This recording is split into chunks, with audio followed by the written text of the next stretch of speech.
Sidang jamaah sholat Jumat yang insya Allah dimuliakan dan dirahmati oleh Allah Subhanahu wa ta'ala. Selesai sholat subuh, Nabi balik kepada para sahabat dan bertanya, saudara-saudara sekalian, ada tidak yang bermimpi tadi malam? Seluruh sahabat diam. Lalu Nabi menjelaskan, semalam saya bermimpi. Mimpi para nabi adalah nabi mimpinya wahyu, mimpinya adalah petunjuk. Kalau kita manusia biasa jangan tafsirkan mimpi. Kalau dia mimpi yang baik, maka begitu terbangun ucapkan alhamdulillahi rabbil alamin. Mimpi yang jelek, tiba-tiba kita melihat rumah terbakar, kemudian kita dilihat mobil tabrakan, jangan ditafsir macam-macam. Begitu terbangun ucapkan saja na'udzubillahi min zalik. Kita berlindung kepada Allah dari keburukan yang kita nampak dalam mimpi itu. Kalau mimpi para nabi pasti itu wahyu. Nabi menjelaskan, semalam saya bermimpi, malaikat Jibril membawa saya jalan-jalan ke dalam surga. Setelah dalam surga saya melihat ada seorang hamba diberi hadiah oleh Allah, diberi penghargaan oleh Allah, begitu banyak penghargaan itu. Lalu manusia ini berkata, ya Allah, begitu banyak hadiah yang kau berikan kepadaku, begitu banyak penghargaan yang kau berikan kepadaku. Sepertinya hadiah ini lebih besar dari ibadah yang saya lakukan. Ibaratnya kalau diangka, amalnya cuma 7, Allah kasih 7.000. Ya Allah, ini terlalu besar buat saya, tidak seimbang dengan ibadah yang saya lakukan. Lalu Allah menyampaikan kepada hambanya ini, wahai hambaku, ketahuilah itulah doa-doamu yang tidak kukabulkan ketika kau hidup di dunia. Karena saya tahu kau tidak mampu memikul apa yang kamu minta. Sidang Jumat yang saya muliakan, kisah sederhana ini banyak pelajaran moral, pesan-pesan moral yang bisa kita ambil. 1, teruslah berdoa kepada Allah. Kalaupun doa tidak dikabulkan Allah, ada beberapa kemungkinan. Saya ulang, kalau doa yang kita hajatkan, kita mohon kepada Allah, tidak dikabulkan Allah, ada beberapa sebab. 1, hubbi aklil haram, suka memakan makanan haram.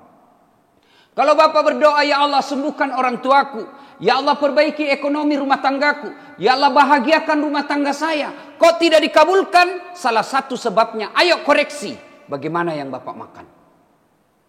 Mohon maaf beribu maaf, pekerjaan sebagai penegak hukum, baik jaksa, hakim maupun polisi, kita baik, tapi orang-orang yang datang menawarkan kita sesuatu yang bisa menjadi haram. Integritas bapak sebagai jaksa, baik pak, tapi datang kawan kita yang kita sahabat sejak SMP. Dia minta ditolong temannya. Akhirnya apa? Temannya ini datang membawakan duit. Kalau situasi normal, saya yakin tidak ada manusia yang jahat. Situasi normal tidak ada yang bisa tergoda pak. Tapi kalau situasi tidak normal, tiba-tiba anak kita mau bayar SPP, tiba-tiba orang tua kita sakit, tiba-tiba istri kita mendesak minta dibelikan berlian, dan datang orang membawakan kita kasus. Itu bisa membuat kita tergoda sehingga termotivasi untuk menerima uang yang tidak jelas. Bisa jadi bapak dapat duitnya, tapi itu penyebab doa tidak diijabah oleh Allah Subhanahu wa ta'ala. Yang kedua, sebab doa tidak diijabah oleh Allah, memutuskan tali persaudaraan. Dan yang potensial memutuskan tali persaudaraan di sebuah institusi seperti ini, apa? Dengki. Orang di kampungku bilang masereati. Dengki, hasad. Temannya dipromosi, dia marah. Apaan itu? Baru 4 tahun jadi jaksa, sudah dipromosi. Betul dia 4 tahun jadi jaksa pak, tapi otaknya Pentium 4, cepat loading. Sinyalnya bagus. Bapak sudah 15 tahun jadi jaksa tapi otaknya Pentium 1. Lambat loading, gambar kabur. Disuruh bikin surat, sudah pak, tinggal di print. Belum sudah namanya itu. Jangan dengki. Ketika ada orang dipromosi, sudahlah, itu dia punya garis kehidupan. Tidak usah kusuk-kusuk cari apa sebabnya. Lebih cari kenapa saya bisa begini. Putus tali persaudaraan, menyebabkan doa susah diijabah oleh Allah Subhanahu wa ta'ala. Yang ketiga, penyebab doa susah diijabah oleh Allah, yaitu kita tidak tahu tata cara berdoa. Dalam Al-Quran Allah jelaskan, fa'isa sa'laka ibadi anni fa inni qarib ujibu da'wata da'i isa da'ani. Ya Muhammad, kata Allah, apabila ada di antara kalian bertanya tentang aku, di mana saya, kata Allah, sampaikan kepada mereka, aku sangat dekat kepadanya. Niscaya aku mengabulkan doanya orang-orang yang berdoa apabila dia berdoa. Kita dengar redaksi kalimatnya. Aku mengabulkan doanya orang-orang yang berdoa apabila dia berdoa. Berarti ada orang mengangkat kedua belah tangan, menengadah ke atas langit, mengucapkan amin. Dia pikir dirinya berdoa, padahal tidak. Kenapa? Dia tidak tahu etika dan tata cara dalam berdoa. Bapak mau minta izin sama Kajati. Tentu cari dulu sinyal, tanya dulu ke ajudan bagaimana situasi di dalam. Jangan coba-coba bos, baru bertengkar sama ibu itu. Jangan masuk pada saat itu. Situasinya tidak jelas. Gimana? Oh, menang tadi beliau main tenis, enak perasaannya. Masuk. Harus tahu etika dan tata cara dalam berdoa. Siapa yang berdoa tidak diawali dan diakhiri dengan selawat, maka doanya tergantung antara langit dan bumi. Maka sebelum Bapak berdoa, minta salawat dulu kepada Nabi. Allahumma salli ala Sayyidina Muhammad wa ala ali Sayyidina Muhammad kama sallaita ala Ibrahim wa ala, dan seterusnya. Boleh salawat paling sederhana. Ya Nabi salam alaik, ya Rasul salam alaik. Sudah. Yang berikutnya lagi memuji-muji Allah. Subhanallah walhamdulillah wa la ilaha illallah wallahu akbar. Minimal yang 3. Subhanallah, alhamdulillah, Allahu akbar. Saya yakin semua Bapak rajin berzikir sebelum berdoa. Tapi yang jadi masalah, zikir itu tidak berbekas. Kenapa? Karena kita ucapkan dengan terlalu cepat. Orang di kampung saya bilang seperti makan pisang goreng panas. Tidak jelas Bapak apa ucapkan. Kenapa kita puji Allah? Ya begitu sunnahnya. Coba Bapak kalau mau minta izin sama Pak Kajati, kan dipuji dulu. Oh, Bapak hebat sekali main tadi Pak. Semua orang terganggu-ganggu dengan pukulan Bapak. Kumisnya Bapak makin gelimis Pak. Senang perasaan, baru diajukan permohonan. Begitu diajukan permohonan, sudah ada etikanya Pak, sudah senang. Puji-puji Allah dulu. Berikutnya lagi istighfar. Astagfirullahaladzim wa atubu ilaihi. Berikutnya lagi menghadap ke kiblat. Apakah membelakangi kiblat doa tidak diijabah Allah? Diijabah tapi macet. Ibarat jalan macet Pak. Ada demo mahasiswa tutup jalan. Sampai juga tapi lama Pak macet. Orang yang berdoa tidak sesuai sunnah. Tidak sesuai dengan apa yang dianjurkan Nabi. Sampai juga doanya tapi nanti Bapak pensiun baru sampai. Apa etikanya? Satu di antaranya menghadap ke kiblat. Coba istri di rumah. Beretika enggak kalau dia minta duit membelakangi Bapak? Oi, Pak, minta duitmu. Tapi dia membelakangi kita, pasti kita jengkel. Kurang ajar betul ini Ibu. Enggak tahu tata krama. Tapi kan kita menghadap, ajak dia bicara baik-baik. Puji-puji dulu, lihat situasi yang tepat. Baru itu Pak, saya membayar. Ada perkara, Pak, saya ada masalah ini, mau beli ini. Suami pasti sudah senang. Kenapa? Sudah enak perasaannya. Puji-puji dulu. Istighfar. Menghadap ke kiblat, mengangkat kedua belah tangan seperti ini. Boleh tidak berdoa begini? Boleh. Boleh berdoa begini? Boleh. Tapi yang disunnahkan kanan kiri merapat dan biar berada di depan wajah kita. Itu sunnah semua. Sudah itu Bapak minta. Ya Allah, ibu saya di kampung sakit. Saya anak satu-satunya. Kalau saya lama di tempat ini, saya khawatir tidak ada yang mengurus ibu saya. Ya Allah, mudahkan perpindahan saya pulang kampung. Kalau Allah yang kabulkan, pasti jadi Pak. Minta pertolongan Allah dalam doa. Dan berdoa tidak harus bahasa Arab. Berdoa tidak harus bahasa Arab. Memang sunnah berdoa memakai bahasa Quran. Kenapa memakai bahasa Quran? Karena kalau Bapak berdoa pakai bahasa Quran, Bapak dapat pahala ganda. 1 pahala ngaji, 2 pahala doa. Misal, Bapak minta supaya diteguhkan hatinya. Tidak disesatkan lagi setelah hijrah. Bertobat sepenuh hati. Supaya kita tidak kembali kepada jalan sesat. Doa yang ada dalam Quran. Rabbana la tusik qulubana ba'da is hadaitana wa hab lana min ladunka rahmah. Bapak berdoa dapat juga pahala ngaji. Kalau tidak tahu itu, ya sudah bahasa Indonesia boleh. Bahasa Bugis silahkan. Bahasa Jawa pun Allah Maha tahu. Daripada Bapak pakai bahasa Arab. Setengah mati berdoa.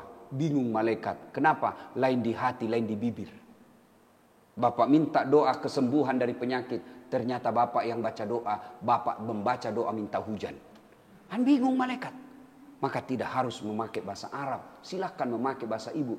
Sebab kelima, doa tidak dijawab Allah. Apa itu? Bisa jadi yang kita minta tidak baik buat kita. Ya Allah, mudah-mudahan saya bisa pindah menjadi Kajati. Ya Allah, mudah-mudahan saya bisa pindah jadi Kajari. Kok tidak pindah-pindah pada pangkat golongan sudah sewajarnya? Allah tahu ketika Bapak pindah di situ ada kasus yang membuat bisa Bapak juga diperiksa KPK. Allah tahu. Ya Allah, mudah-mudahan tahun ini saya bisa beli mobil. Kok tidak? Allah tahu kalau Bapak punya mobil, Bapak tidak pernah lagi datang jamaah di masjid. Lebih banyak ke karaoke. Allah tahu mana yang terbaik. Dan bisa jadi apa yang tidak minta tidak baik buat kita. Pada akhirnya, ud'uni astajib lakum. Berdoa kau kepadaku, pasti saya kabulkan. Itu janji Allah. Jadi saudaraku yang mau naik pangkat, yang mau diperbaiki pekerjaannya, tidak usah cari muka sama manusia. Allah melarang kita. Dalam solat selalu kita baca, inna solati wa nusuki wa mahyaya wa mamati lillahi rabbil alamin. Bapak bekerja sebagai penegak hukum, bukan cari muka sama jaksa agung, bukan cari muka sama Kajati, tapi apa? Lillahi ta'ala, semata-mata karena Allah. Bapak lakukan kalau mencari muka sama Kajati, Pak.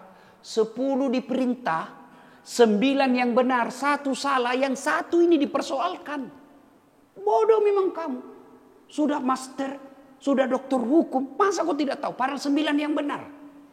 Itulah manusia. Tapi kepada Allah, 10 disuruh kerja, 9 salah, 1 yang benar yang Allah lihat. Maka cari muka lah kepada Allah, bukan cari muka kepada manusia. Bagaimana? Selalu yakinkan dalam hati kita, saya menegakkan hukum, bukan cari muka sama manusia. Karena kalau Bapak cari muka sama manusia, capek dan bakal kecewa. 10 tahun kita bekerja, baik semua pekerjaan kita. Di akhir pekerjaan kita ketika usia mau pensiun, itu yang salah. Ini yang merusak reputasi kita. Karena Bapak cari muka sama manusia. Tapi kalau cari muka kepada Allah, yang batil diberantas, yang salah kita salahkan, tidak ada urusan pangkat dan jabatan, maka Bapak jaksa di dunia dan insya Allah diberikan hadiah surga. Tapi kalau Bapak cari muka kepada manusia, akhirnya biar salah kita benarkan karena kita mau memuaskan atasan kita, maka tunggu di dunia kita jaksa, di akhirat kita akan menjadi penghuni neraka. Nauzubillah min dzalik. Tapi kalau Bapak bekerja lillahi ta'ala, 30 tahun jadi jaksa, 30 tahun karir baik, 30 tahun dapat gaji tiap bulan. Karena bekerja dengan baik, di akhirat juga 30 tahunnya itu akan menjadi amal. Insya Allah. Karenanya selalulah memohon pertolongan kepada Allah. Minta bantuan kepada Allah. Karena tanpa bantuan dan pertolongan Allah tidak akan ada.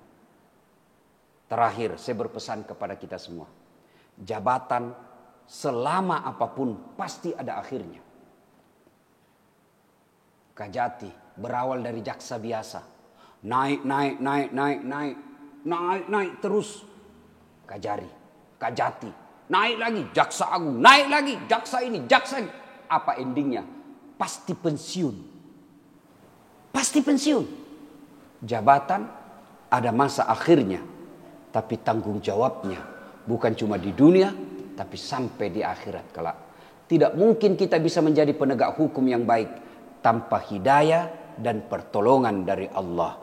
Maka selalulah minta pertolongan kepada Allah agar kita menjadi penegak hukum yang baik. Minimal kita baca doa, Allahumma arinal haqqa haqqa warzuqna tinaba wa arinal batilan warzuqna tinaba. Semoga Allah merahmati kita semua dan menjadikan pekerjaan kita ini kerja untuk dunia dan kerja kita menyelamatkan kita di akhirat kelak. Dan itu bisa terwujud apabila kita mengamalkan surah Al-Fatihah. Iyyaka na'budu wa iyyaka nasta'in. Demikian, semoga ada manfaat. Lebih dan kurangnya mohon dimaafkan. Nun wal kalami misturun. Billahi fi sabilil haq. Barakallahu li walakum wa izzazil mu'minin. Innahu huwal ghafurur rahim.